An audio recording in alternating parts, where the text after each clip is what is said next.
আমি তোদের সবসময় বিপদে আপদে পাশে ছিলাম না, আর আজকে তোর আমার সাথে এমন করলি। সময় কিন্তু আমারও আসবে, আমিও দেখাই দিব। আচ্ছা কি হয়েছে আমাকে বলতে পারেন? আমি আপনাকে কি বলবো, আপনাকে কি হেল্প করবেন? আপনি রিক্সা চালান, রিক্সা চালক, আমার প্রেজেন্টেশনে সমস্যা করছে আমার।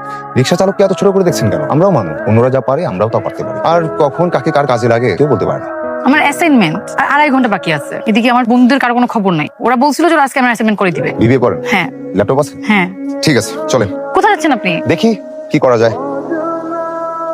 ল্যাপটপটা দেন আর ফাইলগুলো। নোট আছে?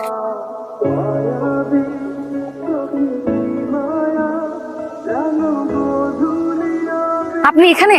ভালোই হলো আপনি এখানে পেয়ে গেলাম। আমি তো ভাবলাম আপনাকে আর খুঁজে পাওয়া যাবে না। থ্যাঙ্কস দেওয়ার জন্য। এত ভালো প্রেজেন্টেশন করলেন আপনি, আপনি তো একজন সুপারম্যান।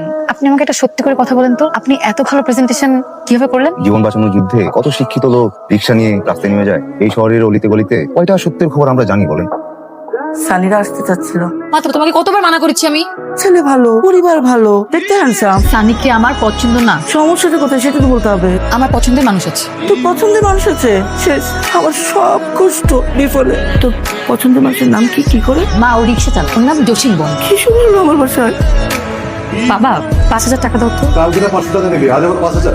প্রতিদিন কি একটা করে শূন্য বাড়বে নাকি? কালকে 500 টাকা এখনো আছে, আজকে টাকা নিচ্ছি জনকে দিব তাই। তাছাড়া একটা কাজও আছে। মেয়ে নষ্ট করলা তুমি, আর সব দোষ আমার। তার নাকি আবার রিক্সাওয়ালা পছন্দ। খুব ভালো কথা। আগামী সপ্তাহের মধ্যে ওই ছেলেটাকে কোথাও ডাক, আর দেখি তোর পছন্দের রিক্সাওয়ালার মধ্যে এমন কি আছে যা অন্য কোনো ছেলের মধ্যে নেই।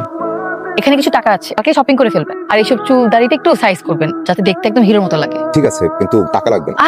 ধরুন না, নতুন জামা প্যান্ট জুতা। নতুন শার্ট, নতুন প্যান্ট, নতুন জুতা সবই আমার আছে। আপনি এত টেনশন করছেন কেন? পরে আপনি কি নাকি পরে চলে আসেন। আচ্ছা চলেন, সন্দেহ হয়ে যাচ্ছে, উঠি।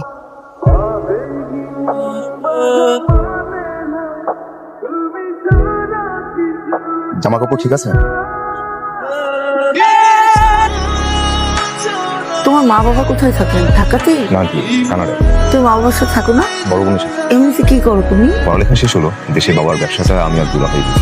তোমাদের ঢাকাতে বাড়ি আছে? জি। কয়তলা বাড়ি? আন্টি বাড়িতে 4টা, যেটাই আছে সেটা আছে। তুমি কি এখন বিয়ে করতে পারবে? আপনারা বললেই আমি বাবা মাকে আসতে বলবো। আর আমি তো এখনই বিয়ে করে আছি।